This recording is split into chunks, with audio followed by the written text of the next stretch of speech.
Subscribe करते वक्त bell icon को जरूर प्रेस करें जिससे लेटेस्ट एजुकेशनल वीडियोस का नोटिफिकेशन आपको मिलता रहे। ऑडियोलॉजी क्या है, इसका मीनिंग क्या है, कंसेप्ट क्या है, इस वीडियो में क्लियर करूंगी। ऑडियोलॉजी जैसे कि नेम से ही जाहिर है, ऑडियो का मतलब है हेयर, सुनना, और लॉजी मतलब स्टडी करना, वजाहत करना या मुतालिया करना।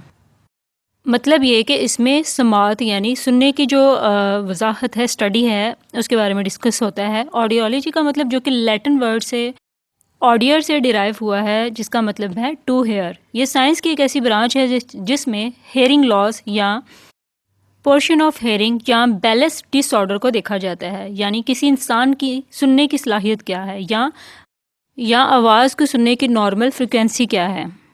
मतलब किसी पेशेंट की पोर्शन ऑफ हेयरिंग मुतासर तो नहीं हो चुकी, मतलब कौन सी frequency like high frequency, middle frequency या लो फ्रिक्वेंसी इफेक्टेड तो नहीं हो चुकी।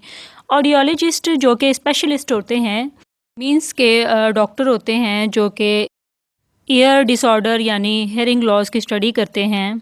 मींस के मुख्तलिफ टेस्ट किए जाते हैं और इसमें इंसान के बिहेवियर, इसके अलावा हेयरिंग टेस्ट होते हैं, इलेक्ट्रोफिजियोलॉजिकल टेस्ट शामिल हैं। इसके अलावा वो मरीज़ के टेस्ट करके ये बता सकते हैं कि क्या वो नॉर्मल आवाज़ को सुन सकता है या नहीं। अगर किसी को हेयरिंग लॉस का मसला है तो ये टेस्ट करते हैं कि कान के किस हिस्से में इंजर या ज़ख़म है जो नुकसान का सबब बन सकता है। मतलब हमारे कान के जो मुख्तलिफ हिस्से हैं, इंटरनल ईयर है, आउटर ईयर है, इसके अलावा मिडल ईयर है, ऑडिटरी और सेंट्रल नर्वस सिस्टम है, यानी कौन सा वो हिस्सा है जिसमें ये प्रॉब्लम है हेयरिंग लॉस का। ठीक है, आई होप सो आपको ऑडियोलॉजी का कंसेप्ट क्लियर हो गया होगा। मतलब आसान अल्फाज में ये एक ऐसी साइंस स्टडी या ट्रीटमेंट है जिसमें हेयरिंग लॉस या हेयरिंग डिसऑर्डर को देखा जाता है। Thanks for watching.